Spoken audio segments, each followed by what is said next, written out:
Hello guys, Toasted2x4 here. Today I'm going to show you how to make a Lego puzzle cube. First thing you're going to need is all these pieces. Pause the video right now so you can get the piece list. This can be functioned as a puzzle cube or a fidget. So here are all the steps you're going to need to take.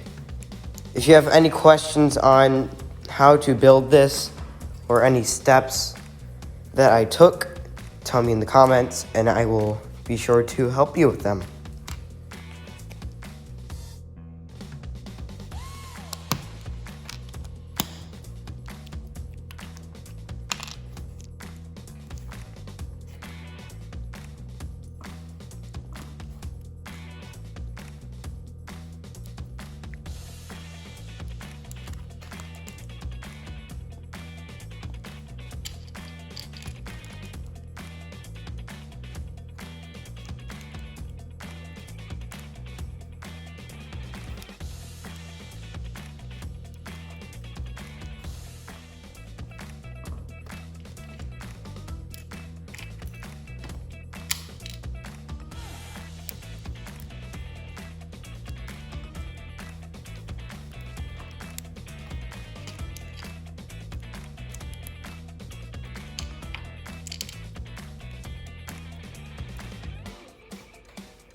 If you're wondering why I took a cut right here, I realized I messed up. Nothing you have to worry about though.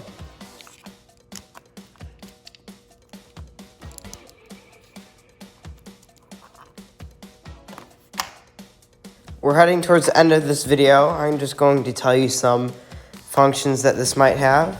You can do a competition and who can solve it the fastest. Or you can do what I did, is I made a little transformer with this, or a little action figure. His name's Gary. So don't forget to like and subscribe, and I'll see you in the next one.